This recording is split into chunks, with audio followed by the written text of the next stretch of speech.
Suare mihi vana, sunt malaque libas, ipse venena bibas. Crux sacra sit mihi lux, non draco sit mihi lux, vare retro satana, numquam suare mihi vana, sunt malaque libas, ipse venena bibas. Crux sacra sit mihi lux, non draco sit mihi lux, vade retro satana, numquam suare mihi vana, sunt malaque libas, ipse venena bibas. Crux sacra sit mihi lux, non draco sit mihi lux, vade retro satana, numquam suade mihi vana,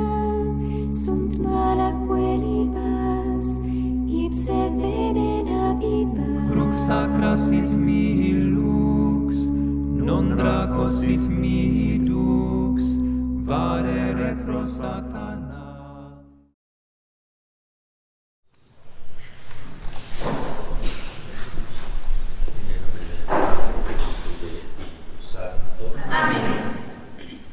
Inefable Creador, que dispusiste tan primorosamente el universo, y recurriendo a tu sabiduría sobre el imperio cielo diseñaste, con orden admirable la triple jerarquía de los ángeles, tú, principio eminentísimo, que eres llamado fuente de luz y sabiduría, y de tu realidad sobre las dos tinieblas de mi mente, con las cuales he nacido, removiendo ambas, la del pecado y la ignorancia. Tú que haces el puente de la lengua de los niños, habilita la mía y pon tu bendición sobre mis labios. Dame agudeza para entender, capacidad para creer, facilidad y método para aprender, sagacidad para interpretar y tu abundante ayuda para hablar. Muéstrame el ingreso, dirige mi progreso. Concédeme el éxito, tu verdadero Dios y verdadero hombre, que vives y reinas por los siglos de los siglos. Amén. Inmaculado Corazón de María, Sea la salvación del alma mía. en el nombre del Padre, del Hijo y del Espíritu Santo. Amén.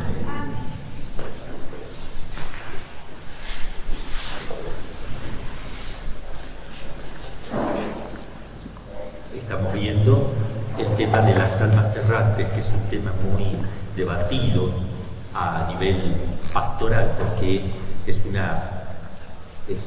un hecho que aparecen en algunos procesos supuestas almas errantes, que dice que son almas errantes, etcétera, etcétera, que ya hemos explicado, y la cuestión es ver si eso es almas errantes o es el demonio que se hace pasar por tal, que lo estamos viendo, de tal manera que no le hagan oración, de distraer al exorcista. Vemos si la iglesia ha dicho algo o no, y hemos visto que sí ha dicho, porque algunos dicen que no dice nada, sí ha dicho, y justamente en la introducción al exorcismo, y lo ha dicho en el año 1614, porque ya ese tema siempre ha estado. Y entonces, ¿qué ha dicho? Lo repito y seguimos estudiando el tema. Ha dicho claramente: ni siquiera le creas si el demonio finge de ser el alma de algún santo o de un difunto. No le crea, ni le crea. Si tú le crees, entonces se te arma un lío, tienes que hacer una teología nueva, empiezas a cometer errores, te embroma el demonio y pierden las almas y todo se oscurece. ¿Por qué? Porque tenemos que obedecer. Es obedecer a la iglesia, a la experiencia de la iglesia, nada más, es muy simple. Y estoy viendo, entonces estamos viendo otras cosas, estamos viendo teología y metafísica, filosofía, antropología, para ver si es posible que un alma separada pueda comportarse de esa manera, como lo describen. Yo al final después voy a volver a leer las descripciones que se hacen acerca de las almas errantes y las cosas que se explican para que vean ustedes, después que hemos estudiado todo, que esto es totalmente imposible. Entonces, vamos a seguir entonces cómo se comportan los ángeles, ellos, en su modo de conocer y amar, en sus operaciones, que son dos. Ellos operan a través de dos potencias operativas, el entendimiento y la voluntad, como también el alma y como Dios también, que es espíritu puro, actúa. Son dos potencias nada más, intelectuales, que se requieren una a otra, conocer y amar, y suponen la libertad. Vamos a ver los ángeles. Cuando el alma se separa del cuerpo, adquiere la manera de ser y de obrar de los ángeles, muy parecida, muy parecida, con una pequeña diferencia, pero parecida, porque el alma no es espíritu puro hecho para estar separado, sino que es un coprincipio, es una sustancia, es sustancial. La presencia del alma es una sustancia espiritual, pero está hecha como coprincipio de un cuerpo para operar perfectamente. Puede operar separada, pero está hecha para operar en su perfección, unida a un cuerpo. Por eso el hombre es espíritu y cuerpo. Nos preguntamos cómo se realizan estas comunicaciones entre ángeles. Obvio, ellos no se comunican hablando como yo estoy hablando ahora en este momento, por discursos, por palabras, tampoco gestos, porque no tienen cuerpo, o signos convencionales. No hay ningún signo. Ellos no se manejan por signo, el signo es del ser humano. ¿Por qué? Porque el signo corresponde a la materialidad de las cosas. Los signos son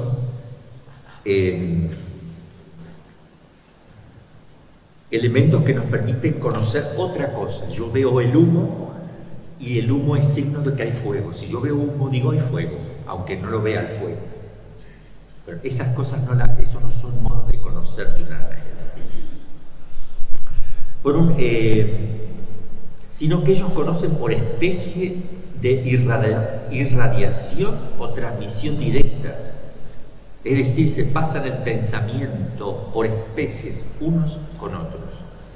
Dios, cuando lo crea, les infunde las especies inteligibles que necesitan conocer el ángel. Ellos no van al catecismo para aprender quién es Dios. Ellos son creados con especies infusas. Luego entre ellos se comunican también infundiéndose esa especie intelectual. Los de más arriba, lo más perfecto, infunden especies inteligibles a los menos perfectos, como le dice Santo Tomás, y les enseñan. Es decir, que hay quien sabe más, hay quien tiene mayor conocimiento, claro, y transmiten conocimientos propios, porque Dios se los ha dado de los más a los menos, y entre ellos también del mismo grado. Y Dios también se comunica con ellos infundiendo especies, que es manera más perfecta que hablar. O sea, yo voy a querer que Dios me hable en el cielo, porque voy a tener mis orejas con el cuerpo glorificado, y para mí va a ser maravilloso escuchar una voz maravillosa de Dios, además de una comunicación directa espiritual. A mí me va a gustar escuchar el sonido de Dios, o sea, porque somos el sonido. Necesito escuchar, aunque Dios no tiene cuerpo y la sonoridad es propiamente de algo material, sin embargo, así como hay un cuerpo espiritualizado, hay algo espiritual que de alguna manera lo puede captar el cuerpo ese espiritualizado. Eso es el sonido, la belleza divina, también la estética divina. Bueno, no sé cómo será, pero tiene que ser así. Bueno, seguimos entonces con la forma de los ángeles. Un espíritu, basta que dirija su pensamiento a otro espíritu, o quiera comunicarse o comunicar sus ideas, para que instantáneamente se establezca y realice la comunión, o el acto de amor. Se aman también, ¿no es cierto? Un alma perdida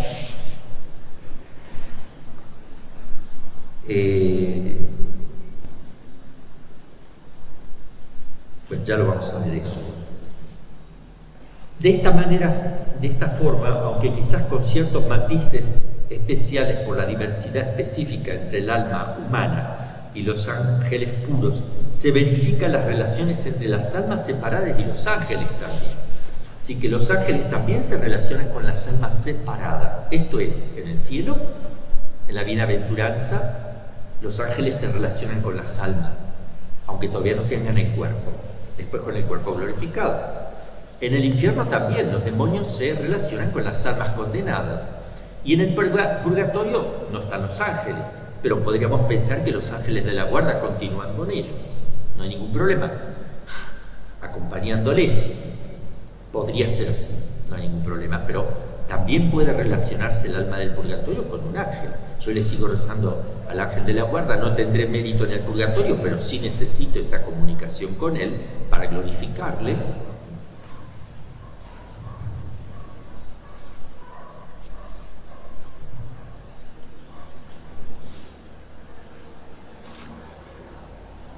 Dice Santo Tomás, lo voy a leer. A ver, 22, un minuto. No, esto lo dice un autor llamado... Perdón que se me han traspapelado las páginas. Ahora sí. Vamos a ver la relación que tienen las almas separadas entre sí ahora, en la otra vida, cuando se salen del cuerpo, ¿cómo se relacionan entre ellas? Una vez que sale el alma de mi cuerpo, y mi papá ya se falleció, así que me encuentro con mi papá, en el purgatorio o en el cielo, donde sea, ¿cómo me relaciono? ¿Cómo es esa relación? Es el género de comunicación más natural y perfecto, puesto que están en su mismo plano y condición, mucho más que con el ángel. El alma separada con un ángel, perfecto, pero mucho más perfecto entre las almas, porque son de la misma naturaleza. La comunicación es perfectísima, es puramente espiritual. El modo de comunicarse es el mismo que acabamos de explicar con relación a los ángeles. Se transmiten el pensamiento y los afectos de manera espiritual. Por eso les digo, cuando hablamos de almas separadas que están perdidas, dicen, ¿qué hago acá? ¿Qué estoy haciendo dando vueltas por ahí? Supongamos que se encuentra con otra alma separada errante, o con otra y con otra, se transmite el conocimiento. Primero que no estamos hablando de almas errantes. En el purgatorio, porque no hay ningún estado más que el cielo, el infierno y el purgatorio. Entonces, en el purgatorio ¿Cómo un alma separada no va a saber nada si se puede comunicar y rapidísimamente? Porque están fuera del tiempo. El alma se sale y queda fuera del tiempo. Ni bien sale, queda fuera del tiempo. Ingresa a la eternidad. Si quieren la eternidad, pero mejor y más específico, a la eternidad. Donde el alma no tiene movimiento, no pasa el tiempo porque no hay movimiento intrínseco. El alma no se pudre, no se desgasta, no tiene ese movimiento intrínseco que tiene el cuerpo, que se va desgastando y por eso se sale el alma, porque se enferma, se muere y sale. Cuando está el alma metida en un cuerpo, está en el tiempo, porque el tiempo es el movimiento, según un antes y un después, pero ese movimiento solo se da en las cosas materiales, no en las cosas puramente espirituales. Entonces el tiempo es una medida que yo mido el movimiento de las cosas, saco ahí la medida del movimiento de las cosas y las aplico. Pero cuando el alma se separa del cuerpo no tiene movimiento. No digo movimiento local, que por otra parte tampoco hay que tener cuidado de decir que un ángel se mueve localmente o un alma separada se mueve localmente. Este es otro tema que no me voy a meter ahora porque se me haría muy largo. Solo digo que no tiene movimiento intrínseco. Como tampoco tiene el ángel y Dios, no tiene movimiento intrínseco. No se van gastando. Por tanto, no están en el tiempo. Entonces, si no están en el tiempo, ¿por qué el alma errante está esperando qué cosa? ¿Qué está haciendo cuando da vueltas por ahí? ¿Hasta qué tiempo tiene que esperar? ¿Qué es eso de esperar tiempo? ¿Por qué no se conecta con las almas, otras almas? Instantánea y rapidísimamente, ¿eh? No con el instante temporal que conocemos nosotros, segundos si quieren, o instantes temporales, sino el instante angélico. El alma se le va a medir el tiempo, el ego se mide por las operaciones que realiza el alma, como también el ángel se le mide el tiempo por sus operaciones. ¿Qué operaciones? De conocimiento y amor. Cada operación angélica es un instante angélico. Cada operación de un alma separada es un instante del alma separada. Y si tiene que estar en el purgatorio, porque nosotros hablamos analógicamente 300 años, ellos lo miden con instantes. Y el instante espiritual, que viene por las operaciones que realizan, no tiene nada que ver con el instante nuestro. Cuando nosotros decimos que en el purgatorio tiene que estar 100 años, por decir así, es una forma de expresar una medida, pero en ellos no son 100 años. Distinto es que cuando la Virgen dijo en Fátima, que le preguntaron, ¿María de los Ángeles está en el cielo? Sí, está. Amelia estará en el purgatorio hasta el fin del mundo. Ahí es distinto. Sea como sea que se va a medir, cuando aquí se nos acaba el mundo va a coincidir con eso. Pero cuando uno dice que va a estar 300 años, es una forma de entender que uno estará más que el otro menos relativamente al tiempo conocido nuestro. El modo de comunicación es el mismo que acabamos de explicar. Esta comunicación de las almas separadas entre sí no ofrece dificultad alguna tratándose de almas de su misma condición o estado. Todo lo que estoy diciendo lo estoy sacando de Santo Tomás de Aquino, el teólogo de la Iglesia Católica. O sea, las almas del purgatorio entre sí, las del cielo entre sí se comunican y las del infierno también entre sí, como acabamos de decir. Ahora, ¿qué relación tienen estas almas separadas con la gente de la tierra? ¡Wow! Nos estamos aproximando, porque parece que se le llama alma errante a esa que después se va a meter en una persona, en un poseso, coincidentemente en un poseso. ¿Por qué no en otro que no sea poseso?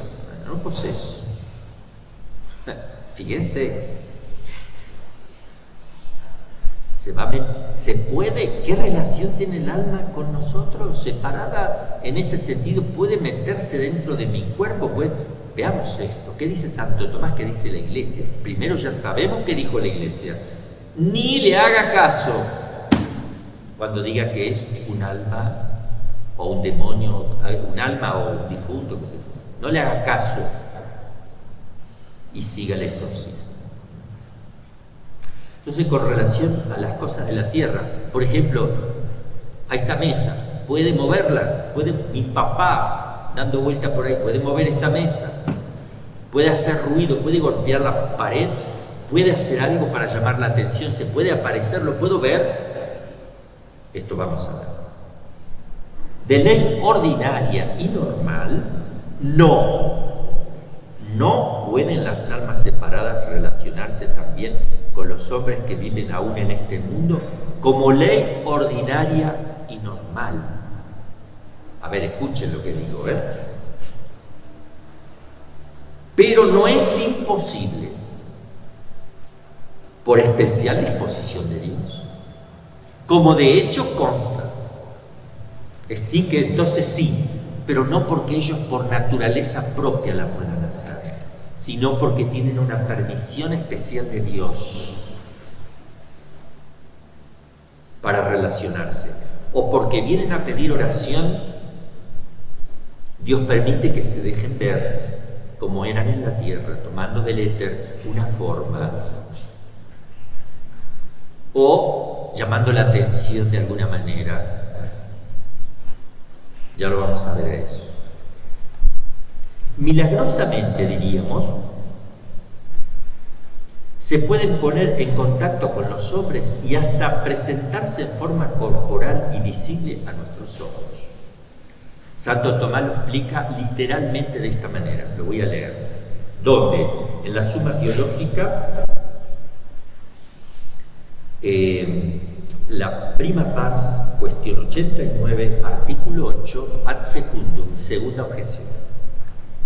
En cuanto a que los muertos se aparezcan, dice él, a los vivos de una u otra manera, sucede o por una especial providencia divina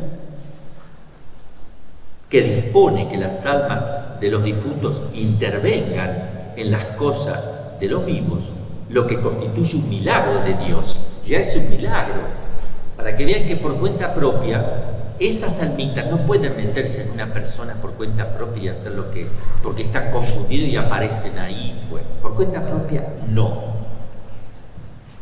por un milagro sí. Pero es extraño que la Iglesia esté dando una norma por la experiencia de discernimiento de 2000 años, contraria a lo que Dios suele hacer. ¡Wow! Y si fuera así, yo tengo que obedecer, lo lamento. Como exorcista, lo lamento, no soy yo el que exorciza, es la Iglesia. Yo debo obedecer. Si estoy haciéndolo en nombre de mi madre, la Iglesia, lo debo hacer como me lo indica. Soy un mero instrumento, no soy el genio descubridor de cosas nuevas. No, eso me lo pone el demonio, eso es propio del demonio. Tú eres un descubridor de nuevos asuntos. Tú eres alguien que descubre algo nuevo.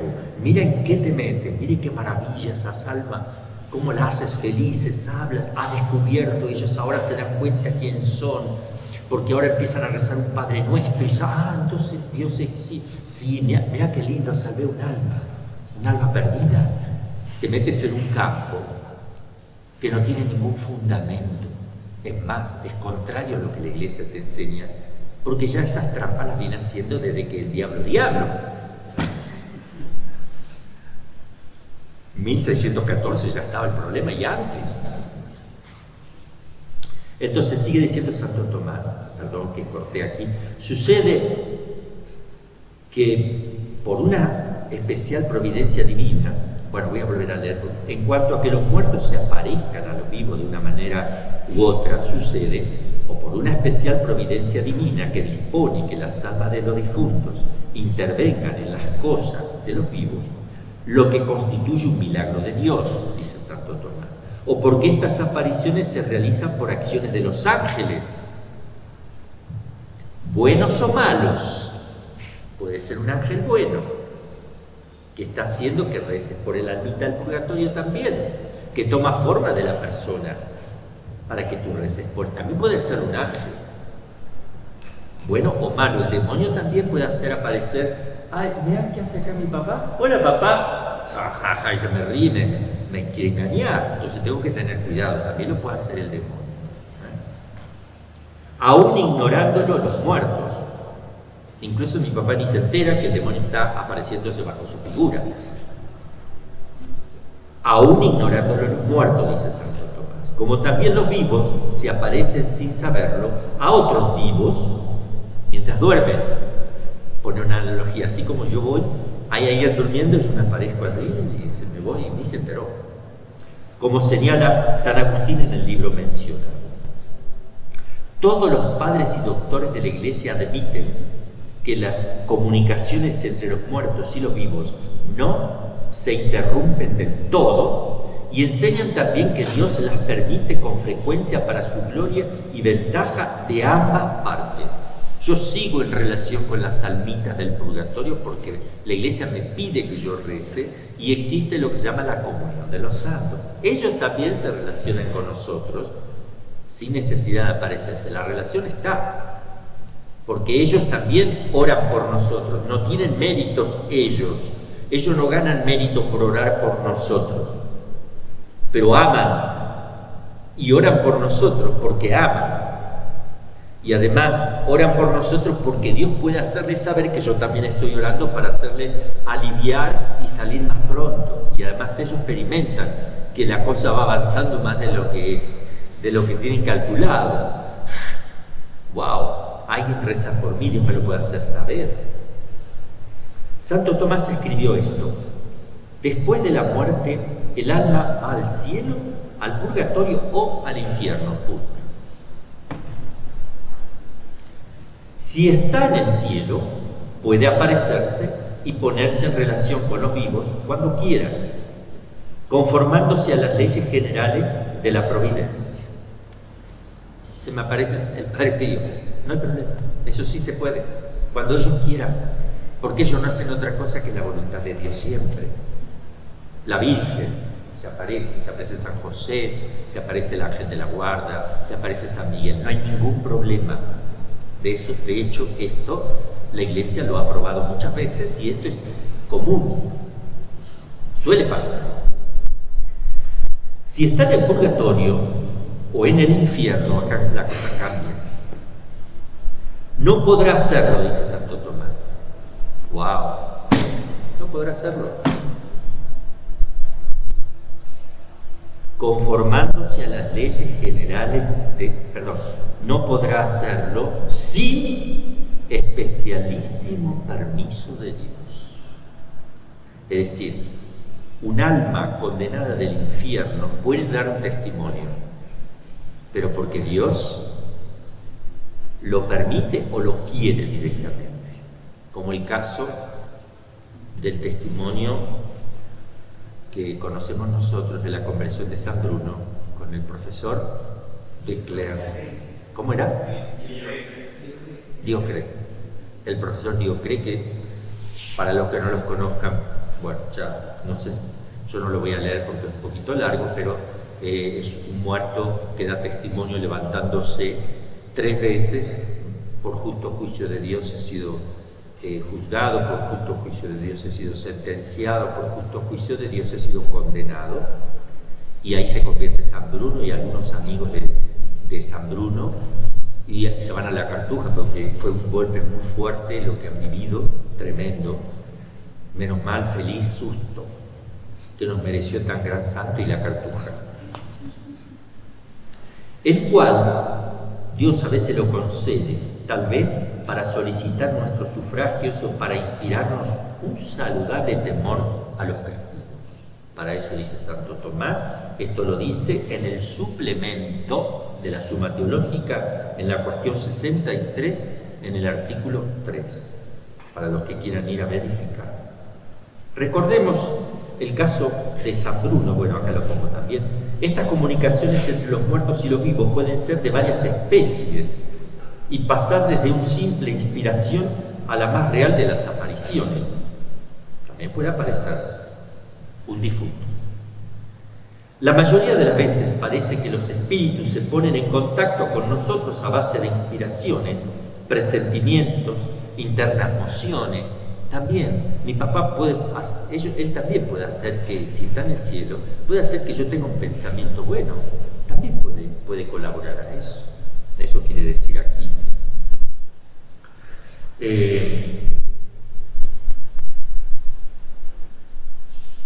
Entonces, ¿pueden las almas del purgatorio manifestarse? Sí. Está el Museo de las Almas del Purgatorio, donde se han manifestado pidiendo oraciones, o mostrando dónde estaban. Estoy en el infierno. Tocó la mesa y quedó quemada la mano y quedó el humito, quedó la marca de la mano. Ahora, esa mano no es la mano corporal de él, está tomado del éter también, es para imprimir su huella, y es la mismísima huella que está reproducida.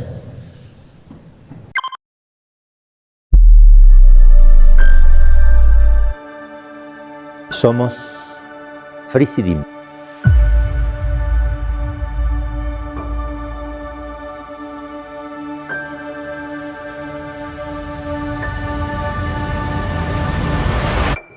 Soy Padre Carlos Pío del Inmaculado Corazón, fundador de Frisidim y Superior. Te invito a ayudarnos para construir un santuario, casa de retiro y acabar este centro de espiritualidad, porque sin ti no lo vamos a poder hacer. Si te beneficiaste alguna vez de las pláticas, los retiros, las conferencias, las clases, te pedimos que nos ayudes para tener un lugar en el cielo, para tener un lugar en este centro de espiritualidad, a colaborar mensualmente con un aporte, aunque sea de 1 peso, 10 pesos, 100 pesos, lo que puedas. Es una invitación a todo el mundo para ayudarnos. Si quieres ayudarnos y quieres que esto salga adelante y que triunfe el corazón inmaculado de María, entonces entra a www.enciendetucorazon.org. Ayúdanos a seguir ayudando a la gente. Enciende tu corazón. Dios te bendiga. La bendición de Dios Todopoderoso, Padre, Hijo y Espíritu Santo, descienda sobre ti y permanezca para siempre. Amén.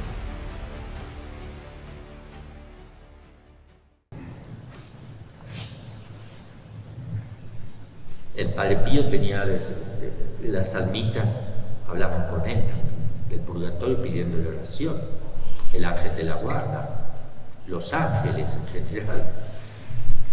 ¿Cómo es que pueden suscitar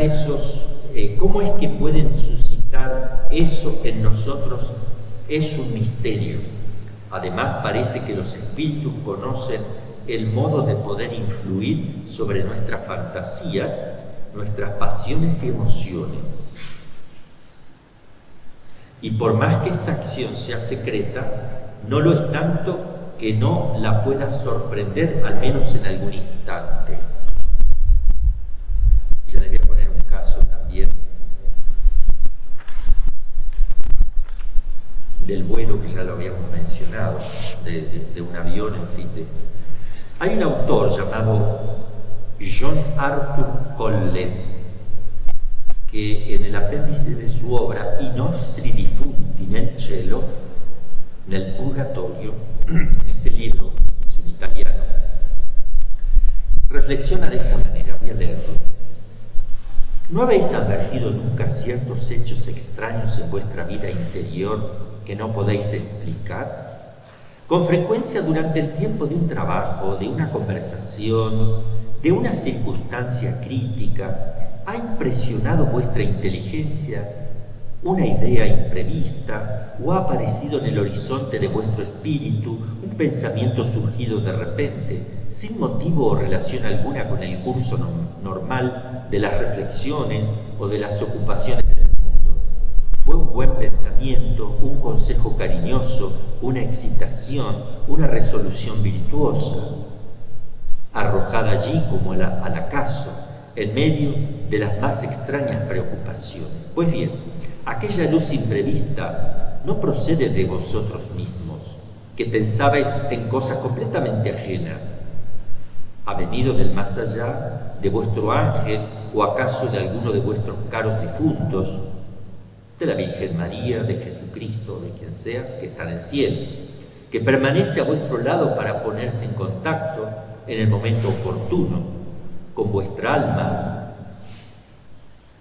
y dar a conocer algo, hablar al alma con emociones en el alma? O sea, así como Jesús puede darme a conocer algo, puede iluminar mi entendimiento, mover mi voluntad y llevarla hacia el bien, inclinarme, etc. También la Virgen María, los santos, pero también las almas, porque todas las almas que están en el cielo son santas, todas son santas porque se han purificado en el purgatorio, las que les faltó purificarse, todos son santos. No tiene que ser canonizado para que se aparezca. Si mi papá está en el cielo, es santo. Entonces puede ser que también mi papá me pueda dar una inspiración, como el Padre Pío, como Santa Teresa, como Jesucristo, como la Virgen María, como San José. Distintas son las almas del purgatorio, que también podrían, por permisión de Dios, hacer un bien a la tierra, poniéndome una inspiración, lo que sea. Distintos son las almas errantes que se meten y se hacen pasar. Ese es el tema que ya la Iglesia se ha expedido clarísimamente, porque dicen, no, la Iglesia no se pronunció, sí se pronunció, muy claramente.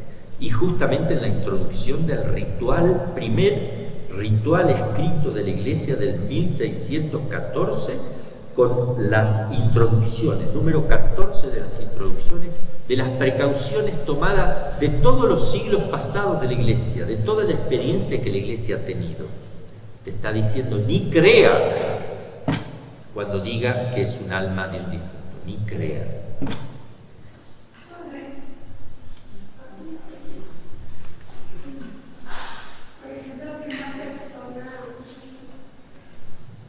A ver, tengo una pregunta, escuchémosla. Bueno, una conocida por donde yo vivía, ella desde muchos años, desde chica, dice que sí veía muchos muertos. No sé si esto también sea influencia de que el demonio la molestara, pero ella decía que a veces visitaba a algún enfermo en alguna casa y los veía sentados junto a la cama de la persona, o decía que ella no le gustaba ir al hospital porque a veces por los corredores veía que caminaban y era muy común y ella no quería verlos porque decía que le cansaba, y cuando iba a alguna visita simplemente de alguna casa dice, ay, ahí están otra vez, dice, yo ya no quiero verlos, pero no se hace caso porque ella Mire, lo afirma. eso suele pasar, ha habido muchos casos. A veces puede ser el demonio que está molestándola y a veces pueden ser almitas que están pidiendo oración. Hay que tirarle agua bendita. Si sale corriendo, obviamente que es el demonio. Pero si es de un alma de purgatorio, no va a salir corriendo ni le va a doler, porque están en el amor, están en gracia. No van a hablar tal vez, porque no tendrán permiso, pero se dejan ver para que uno rece. Mi hermana religiosa, cuando llevaba como ya casi 20 años de vida religiosa, falleció una de las hermanas en la comunidad también. Y dice que a los 5 o 6 días, ella era la que falleció, era sacristana, mi hermana también era sacristana. Entonces mientras estaba preparando las cositas en sacristía, por ahí miraba y veía que la estaba espiando la hermana.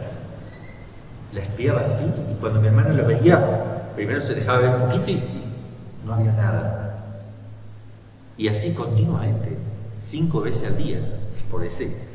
Resulta que en una nadie quería decir nada, y mi hermana dijo, bueno, yo digo, mire, a mí me está pasando esto, a mí también. Y varias hermanas le estaba pasando exactamente lo mismo. Bueno, celebremos, a ver, una novena de misa. Y nunca más se apareció, porque necesitaba que rezara. Entonces, Dios en su infinita bondad le dice, a ver, tú eres mi esposa, estás en el purgatorio, te permito dejarte ver, porque quiero ayudarte a que salgas más rápido. En mi infinita misericordia quiero que salgas rápido. Y se deja ver y rezan por ella. Eso sí, acá estamos hablando de almas errantes que entran adentro, que es otra cosa, y se hacen pasar porque no saben nada. ¿Qué estoy haciendo aquí? Todo eso vamos a ver si es posible. Las almas pueden también ponerse en comunicación con nosotros por medios todavía más sensibles, como rumores, sonidos, voces, gemidos, resplandores, pero producen miedo, pueden producir miedo, pero no directamente buscando eso. Por ejemplo, ha habido apariciones de la Virgen donde al principio el vidente siente miedo y después le da la confianza. Es suprime porque impresiona eso, ya puede dar miedo, no hay problema, pero no buscan dar miedo, no es lo que pretenden.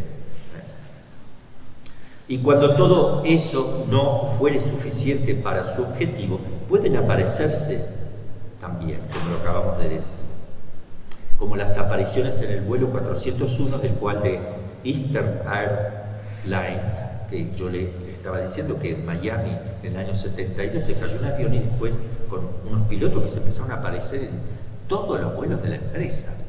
Pero eso fue tan evidente, lo veían las azafatas, los sobrecargos, lo veía la gente y tenían testimonio, y entonces el dueño de la empresa empezó a decir, para, vamos a desmentir esto porque no va a volar nadie más aquí.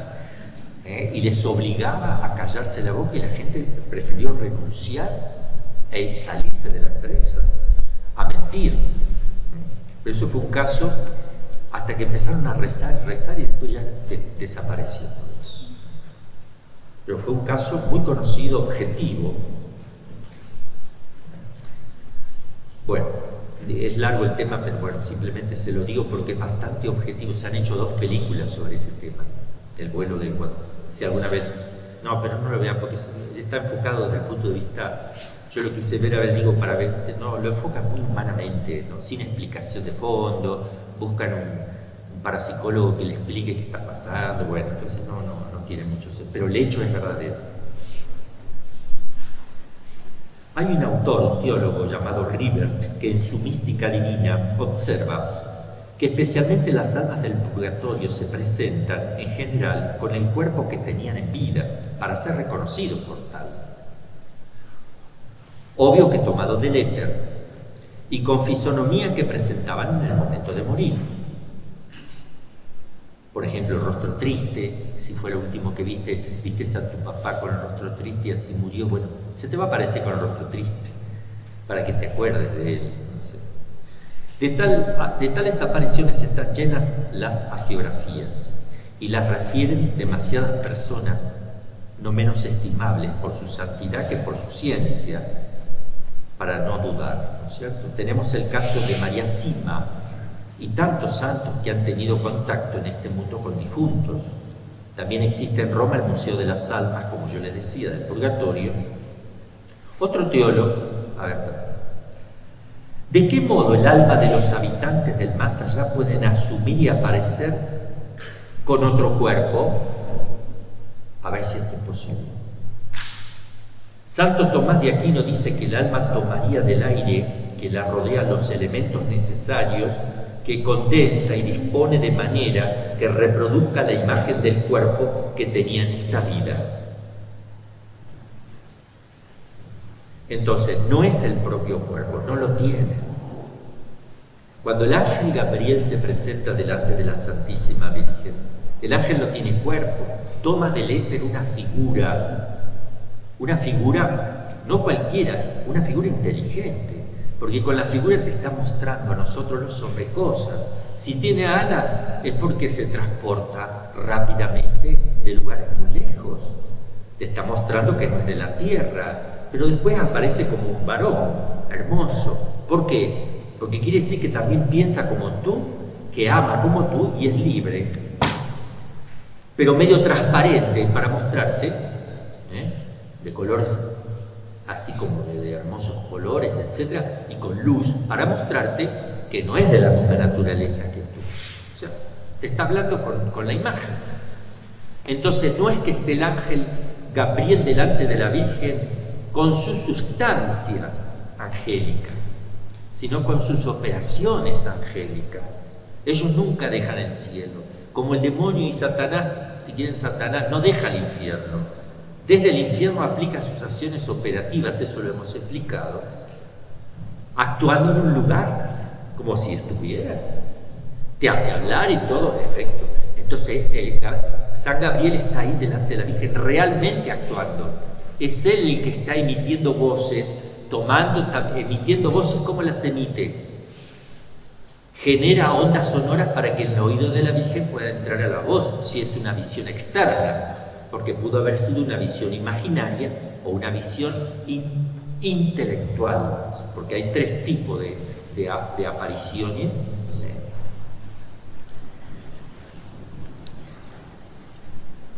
Santo Tomás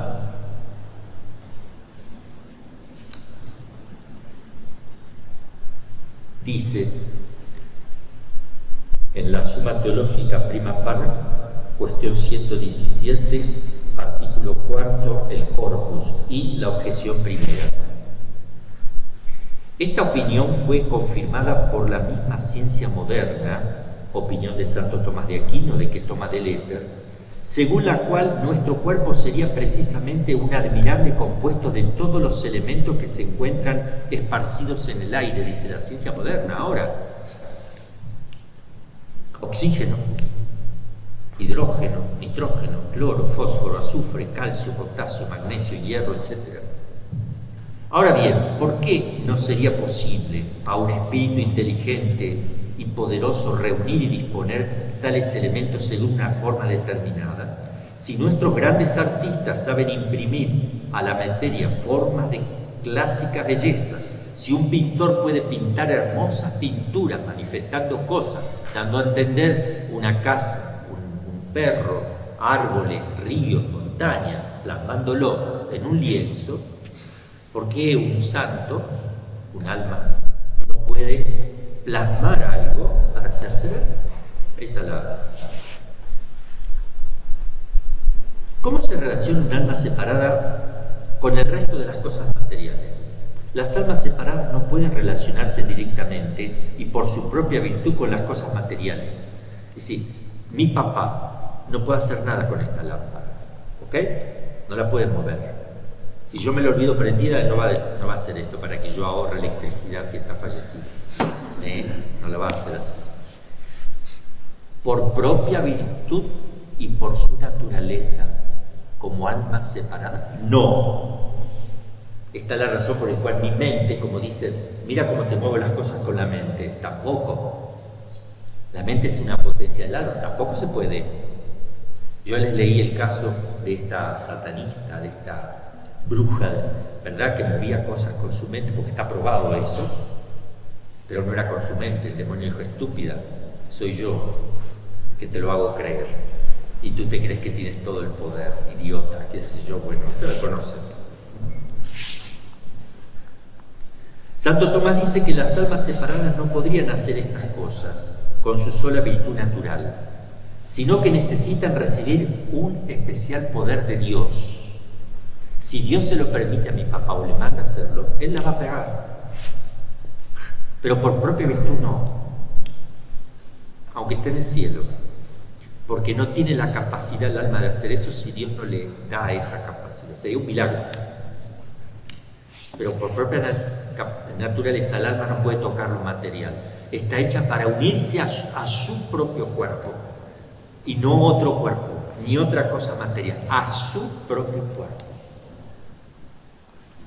Lo que es junto con el cuerpo es un compuesto perfectísimo en el cual puede actuar el alma con el cuerpo. Lo dice Santo Tomás. La razón es porque las sustancias espirituales cuya virtud no esté determinada a mover algún cuerpo determinado pueden mover diversos cuerpos como ocurre con los ángeles, pero las que por su propia naturaleza están ordenadas y determinadas a mover un cuerpo determinado como forma sustancial del mismo, ningún otro cuerpo puede mover con solo su virtud natural, aunque sí por virtud especial concedida por Dios. ¿Dónde lo dice Santo Tomás esto? Lo dice en la Suma Teológica, en la primera parte, en la cuestión 117, artículo 4 al ad primum, y la objeción primera. Ahora, la razón teológica de todo esto. La explicación filosófica y teológica de la muerte es muy sencilla. El alma, que es la forma sustancial del cuerpo, le da la vida al cuerpo. Lo anima, lo anima. De tal manera que el cuerpo necesita intrínsecamente del alma para vivir. Al producirse la separación, el cuerpo se convierte automáticamente en cadáver. Se desprende el alma cuando el cuerpo se desorganiza, cuando no tiene lo necesario para que pueda estar informando como principio vital o causa eficiente, principio vital o forma al cuerpo. Así se deshace el compuesto humano. El hombre muere, su cuerpo deja de ser humano, le llamamos cadáver, forma cadavérica, que sería un conglomerado de elementos múltiples, biológicos y químicos, cuyo proceso de descomposición comienza hasta reducirlo totalmente al polvo volverás. El alma humana, como forma subsistente que es, continúa viviendo, pero con otro tipo de actividad, no como nosotros éramos antes. Por tanto, deja de vivir el hombre propiamente hablando, porque le falta una parte. Se puede decir el hombre, no, decimos alma separada, para no confundir, porque no es hombre propiamente, porque el hombre es un compuesto de alma y cuerpo. Por eso, propiamente hablando, no es hombre. Mi papá ya no es hombre, es un alma separada que reclama la unidad con su cuerpo en la resurrección, donde aparecerá de vuelta el hombre, es decir, el compuesto. Para que haya hombre o persona humana, es menester que se junten en unión sustancial el alma y el cuerpo. Por eso la persona humana propiamente no será reconstruida hasta que se produzca la resurrección de la carne y el alma vuelva a informar sustancialmente el cuerpo. Pero el alma separada tiene total y absoluta conciencia. Ahí está la conciencia del yo. Se da cuenta que es un único yo. Se da cuenta quién es. Sigue siendo el mismo de siempre, pero no tiene su cuerpo. Eso es importante también. ¿Cuál es el fundamento bíblico para la creencia en la comunión de los santos? Vamos a ver ahora un poquito el tema de la comunión de los santos, para no confundirla con un alma errante que se pone en contacto con nosotros. Porque esa es la comunión de los santos. Es otra cosa, la estamos confundiendo. Vamos a ver eso rápidamente. Este dogma de fe de la comunión de los santos, dogma de fe, que el católico reza en el credo, la comunión de los santos, lo decimos en el credo, se fundamenta en uno de los más bellos textos de San Pablo, donde él compara la Iglesia al cuerpo humano y dice, así como el cuerpo es un todo, teniendo muchos miembros, y todos los miembros del cuerpo, que muchos, forman un solo cuerpo, así también es Cristo. El cuerpo no consiste en un solo miembro, sino en muchos. Si el pie dijese, yo no soy la mano, etcétera, etcétera, etcétera. Lo conocen, el texto es 1 Corintios 12, capítulo 12, versículo del 12 al 27. Desde el principio de la Iglesia, los cristianos interpretaron esto como la comunión de los santos. Por eso los padres de la Iglesia explican esto 1 y 1000 veces. Comunión de los santos entre cielo, tierra y purgatorio, los tres estados. Si hubiera otro, no hay otro, pero si hubiera, estaría fuera de esa comunión, porque la comunión es entre la iglesia que peregrina, la iglesia que se purifica y la iglesia triunfante, como sale también en el catecismo de la iglesia, el nuevo. El tema de la comunión de los santos ha sido objeto del magisterio del Concilio Vaticano II también. En este sentido resulta novedoso la presentación de la Lumen Gentium en el capítulo 7, que tras hablar de la índole escatológica de nuestra vocación en la Iglesia, se detiene a afirmar la comunión de la Iglesia celestial con la Iglesia peregrinante y las relaciones entre ambas. Recomendamos la lectura de este texto tan hermoso de capítulo 7 de la Lumen Gentium, Concilio Vaticano II. En este contexto hay que ubicar la invocación de los santos, que es distinto que la evocación de espíritus. No es comunión de los santos cuando uno evoca a los espíritus. Eso no es comunión de los santos, cuidado. Tampoco no es lo mismo la comunión de los santos que la intercesión de los santos. Es otra cosa.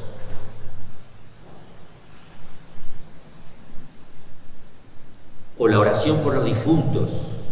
Gracias a la comunión de los santos yo puedo rezar por los difuntos. Gracias a la comunión de los santos un santo puede hacer algo por mí. La comunión ya está dada en la gracia, es la gracia. La gracia es la que hace que compartamos la misma iglesia. El que peregrina, el que está en el purgatorio y en el cielo. La gracia santificante.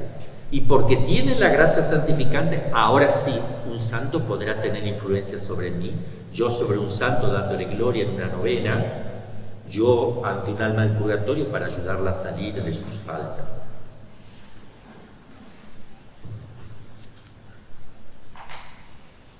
Esto está enseñado, esto es dogma de fe.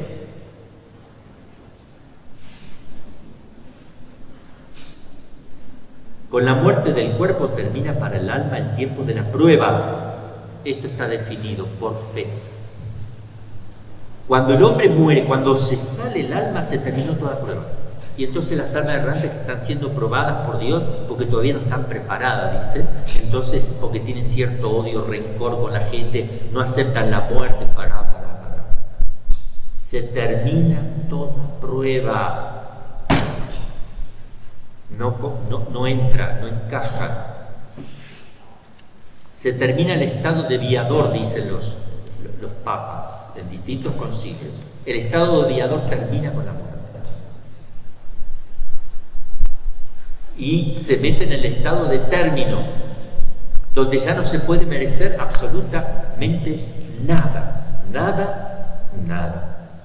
para siempre. No pueden ni pecar ni ganar mérito.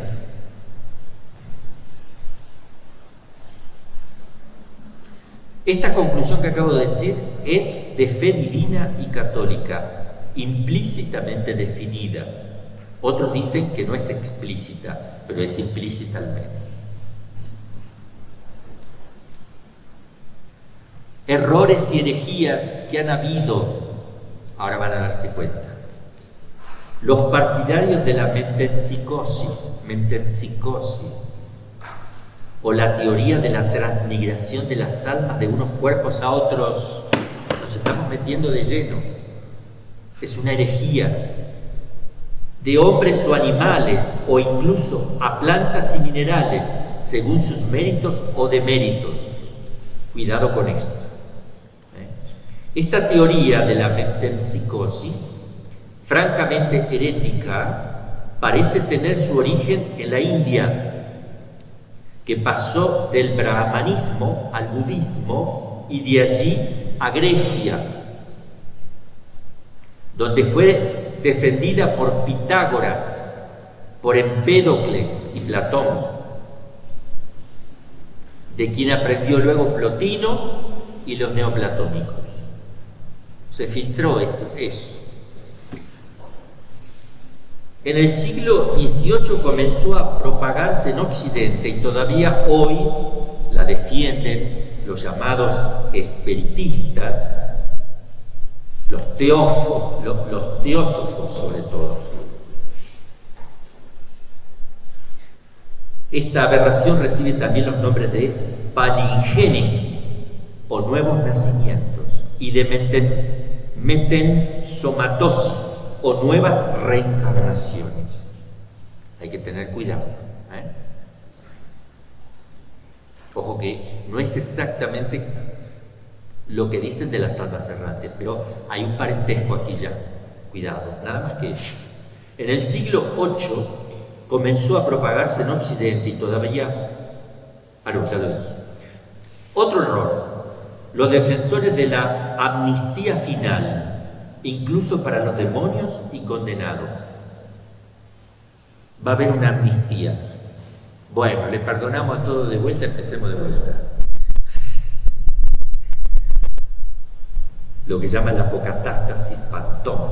Esta herejía, expresamente condenada por la Iglesia en el Encíclica 211, fue defendida por Orígenes y algunos de sus discípulos, más bien por los discípulos más que nada, y con ciertas atenuaciones y salvedades parece que la enseñaron también algunos padres, tales como Dídimo el Ciego de Alejandría y otros.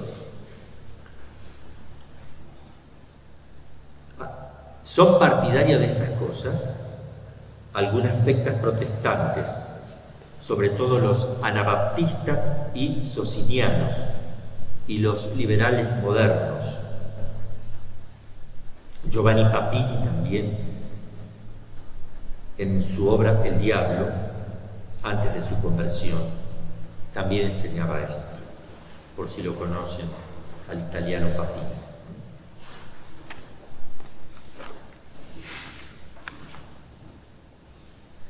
Otro error, John Battista Hirschel, otra herejía. Es un teólogo moralista católico alemán del siglo XIX enseña que además de los pecados plenamente mortales, procedentes de la obstinación y protervia, que serán castigados con el infierno, se dan otros pecados suficientemente mortales. ¿Cómo suficientemente mortales? Si se dan cuenta, está diciendo un disparate. Para ir el alma al infierno, pero tan solo para ser sometida en él a una cierta prueba. Esto se parece mucho a lo de las almas errantes. Ya están juzgadas, pero todavía necesitan ser preparadas, no están preparadas plenamente, necesitan algo más, descubrir cosas, no. El alma inmediatamente tiene el conocimiento rápido de todo porque no tiene obstáculo alguno en su concepción intelectual de las cosas. La verdad se le presenta clarísima, que es el objeto propio del entendimiento. Entonces, una prueba que le dará ocasión de arrepentirse, tiene todo lo suficientemente para ser mortal, pero no es mortal, y entonces te ponen a prueba para ver qué haces con eso. No, esto está condenado también. Esta teoría no se puede compaginar con el dogma católico de las penas del infierno. Otro error. Hermann Schell, teólogo y apologeta, nacido en Friburgo de Brisgovia el 28 de febrero de 1850, que dice: admite la misma teoría de Hirscher anterior por las almas que no hayan pecado contra el Espíritu Santo. Eso sucede, los que no pecaron con el Espíritu Santo se quedan dando vuelta. Porque como no pecaron contra el Espíritu Santo, que es el pecado que no se perdonará jamás, entonces, aunque tengan algunos pecados, y hasta mortales, pero que no pecó contra el Espíritu Santo, tienen oportunidades. Eso es falso, eso va contra el dogma también. Vamos a aclarar, las almas del purgatorio están en una situación especial e intermedia entre lo que es la condenación del infierno y la salvación eterna. Sufren por un lado, pero con amor y esperanza. Y no ven a Dios como tampoco lo ven los condenados, pero tienen la esperanza. Entonces no es que solamente no tienen el sufrimiento de saber que nunca verán a Dios, pero tienen el dolor de que todavía no. Han llegado ciertamente al estado de se terminó, en el sentido de que han salido para siempre de esta vida y ya no pueden merecer nada, ni siquiera pueden pecar, aunque no hayan llegado todavía al término definitivo porque se están purificando.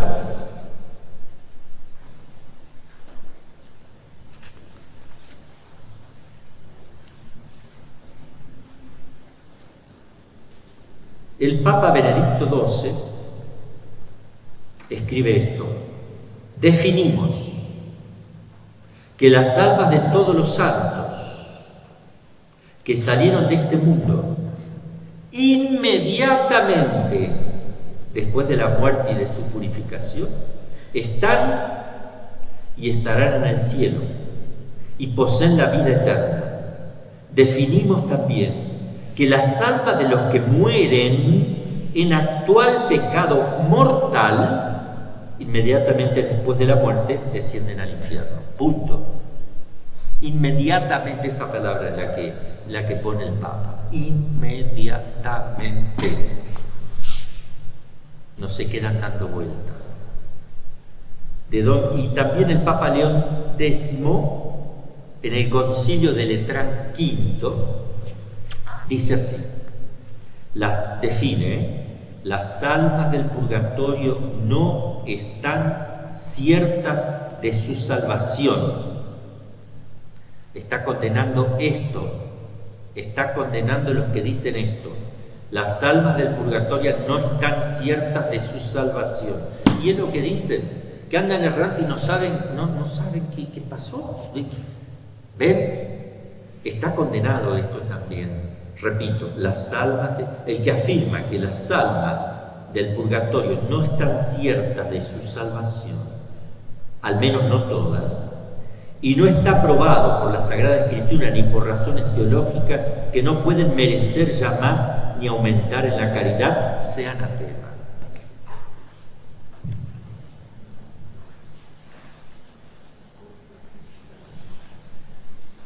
Ni el alma sola ni el cuerpo solo han de tender al último fin por sus actos meritorios, es decir, mi alma solita, separada, no puede ganar mérito, el cuerpo solito tampoco, sino el compuesto, el alma unida al cuerpo sí gana mérito, constituida por la unión sustancial de alma y cuerpo. Por tanto, cuando uno muere, si el alma se separa, tampoco puede realizar mérito o demérito. No puede pecar ni ganar méritos para sí. Lo enseña la Iglesia con estas palabras: después de la muerte nadie puede merecer o demerecer. ¿Qué vas a andar ayudando a un alma errante? ¿Para qué? No necesitas ayudar.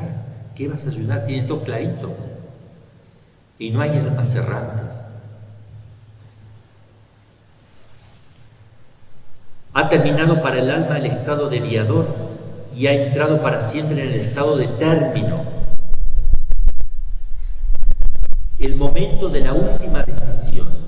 Esta es una nueva opinión de algunos. Miren lo que dicen algunos. En el momento de la muerte, última decisión. Dicen que el alma, en el mismo instante indivisible de la muerte, pero ya a la manera de los espíritus separados, realiza un acto libre del que depende su suerte eterna.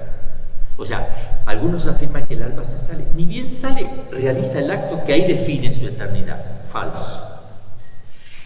Es falso. Esto no parece que pueda admitirse porque va contra la fe.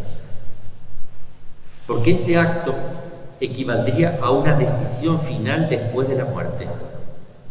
Dice, ni bien se sale, ahí decide. Cuando se ilumina todo, no. Se decide aquí. Bien.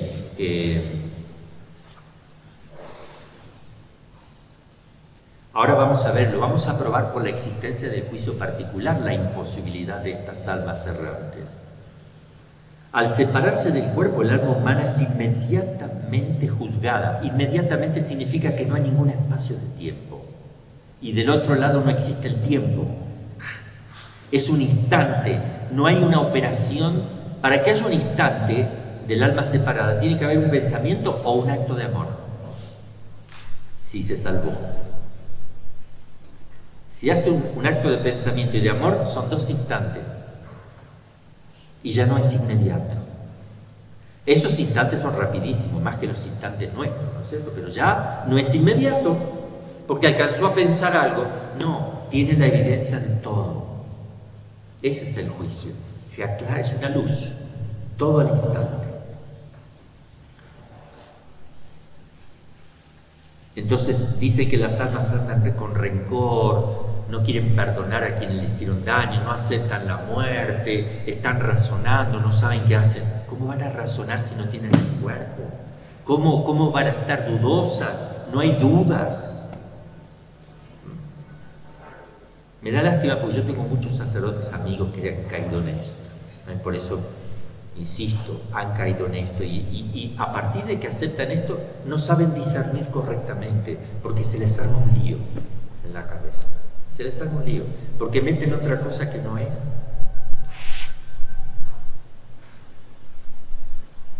Errores acerca de esto. Hay herejías y errores con respecto a esto. Los gnósticos y maniqueos, que ellos eran partidarios de la metempsicosis o transmigración de las almas de unos cuerpos a otros después de la muerte, lo han afirmado que sí. Ciertos árabes designados con el nombre de netopsíquicos también cayeron en esto, también los testigos de Jehová. Los hipnosíquicos, que afirman que el alma humana al separarse del cuerpo entra en un estado de modorra o sueño profundo y que permanecerán así hasta la resurrección final. un ronquido eterno, un ronquido hasta la segunda venida, hasta la resurrección de los muertos. Los que creían que las almas separadas permanecían inciertas, este es un error, una herejía. Los que creían que las almas separadas permanecían inciertas, ¿qué hago acá? De suerte que les quedan así hasta el juicio final. No saben, andan dando vueltas. Hasta que después se le comunicará la sentencia definitiva en el juicio final. Entre ellos Lactancio, que después compartieron este error Lutero y Calvino, entre otros.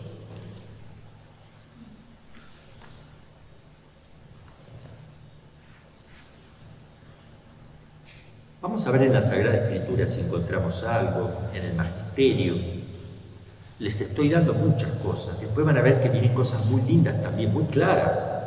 Yo creo que la próxima vez, en la próxima clase, vamos ya a finalizar el tema de las almas errantes, pero creo que vamos a tener muchos elementos y vamos a hacer una conclusión. Pero vamos a seguir ahora con la Escritura.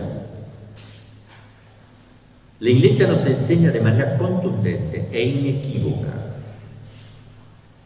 que el ser humano es juzgado inmediatamente,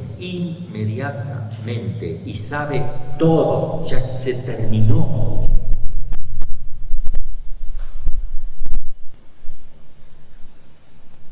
Y le llama juicio particular. También lo enseña toda la tradición de la Iglesia. Si alguno quiere leer todo lo que dijeron los padres sobre este tema, pueden consultar Dictionnaire de Théologie Catholique, tomo 8, parte segunda, artículo Jugement, columna 1734 hasta el 1804. Ahí sale todo sobre ese tema de los padres, porque yo no tengo tiempo de leer todo y de decirlo en clase tampoco. El Magisterio. La Iglesia enseña claramente la existencia del juicio particular inmediatamente después de la muerte.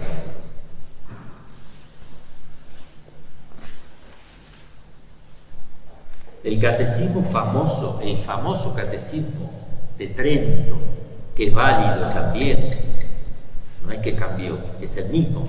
Después con el nuevo catecismo se trató de ampliar más, pero contiene el catecismo de Trento, no se contradice. ¿Qué dice el Concilio de Trento? Que fue escrito para los párrocos. Lo voy a leer. Para explicar este punto del juicio definitivo inmediato, han de observar los párrocos que existen dos tiempos en los cuales es forzoso a cada uno presentarse delante del Señor y darle cuenta de todos los pensamientos, acciones y palabras y sujetarse finalmente a la sentencia del juez. El primero es cuando cada uno de nosotros sale de esta vida, porque al instante se presenta ante el tribunal de Dios y allí se hace averiguación rectísima de todas las cosas que haya hecho, dicho o pensado en cualquier tiempo durante su vida. Y esto se llama juicio particular, inmediatamente. El segundo tiempo es cuando en un día y en un lugar van a comparecer juntos todas las gentes ante el tribunal del juez para que viéndolo y oyéndolo todos los hombres de todos los siglos conozca cada uno qué es lo que fue juzgado y decretado de todos los demás. La promulgación de esta sentencia será para los malvados e impíos una parte no pequeña de las penas y suplicios que ha de padecer. Habla del juicio final. Pero los justos y buenos recibirán de esa sentencia gran contento y satisfacción, porque se verá claro quién fue cada uno en esta vida. Y este se llama el juicio universal. El resultado del juicio universal no es distinto del juicio particular. Todo se define en el juicio particular. El general es porque en el particular solo tú sabes y Dios lo que ha pasado. Punto. En el universal se vaya a ver en forma genérica, porque los pecados confesados no se van a ver, cómo brilla Dios en su justicia con todos los condenados que le están dando gloria, y que fue justo con todos ellos. Y en los que se han salvado se verá reflejar la misericordia, cómo ha tenido misericordia con cada uno de nosotros, pero sin ver los pecados en concreto, porque si los pecados son confesados, Dios lo borra del libro de la vida.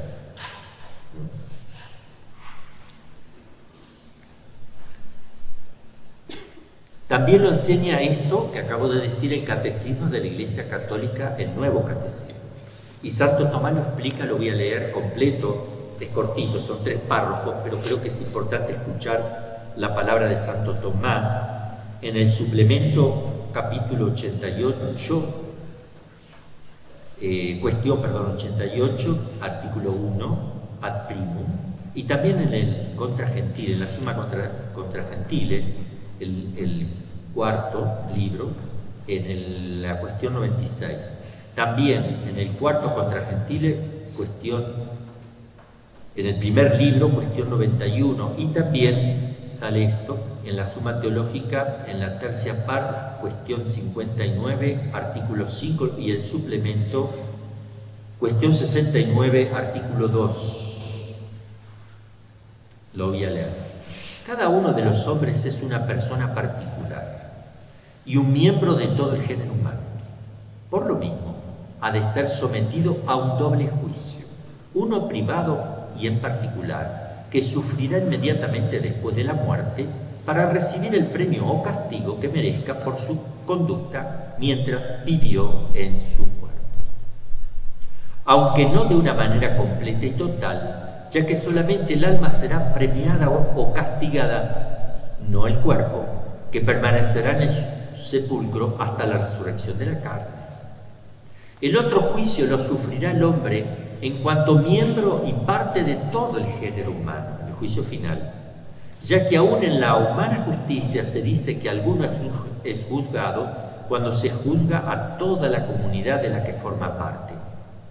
Por eso, cuando se celebra el juicio universal de todo el género humano, por la separación total de los buenos y de los malos, será juzgado por lo mismo cada uno de ellos.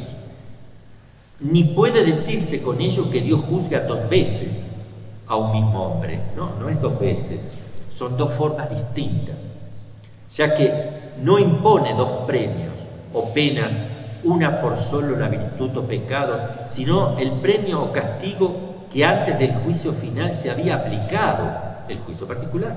Ese es el que corre. El alma separada no puede ya merecer. El alma separada, dice Santo Tomás, no puede merecer o desmerecer, puesto que se ha terminado para ella el tiempo apto para ello, que es únicamente el de esta vida terrena. Luego no hay razón ninguna para que sea juzgada únicamente al fin del mundo, ya que no cambiará en lo más mínimo su actual situación. Si el alma al separarse del cuerpo no fuera juzgada inmediatamente, permanecería incierta de su suerte eterna, dice Santo Tomás. Eso es imposible. Eso es lo de la alma errante, hasta el día del juicio universal. Esto representaría un premio para los malos y un castigo para los buenos, lo cual parece contrario a la sabiduría de Dios, lo mismo que a su misericordia y a su justicia.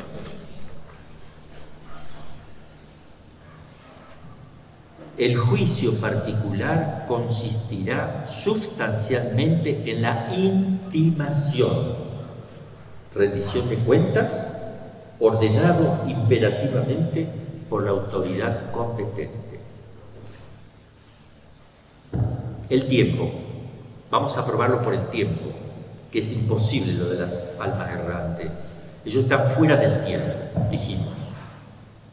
Porque el juicio particular se celebra en un instante, pero en el instante mismo de producirse la muerte real, antes de que el alma ejecute su primer instante, que es rapidísimo, más rápido que el pensamiento.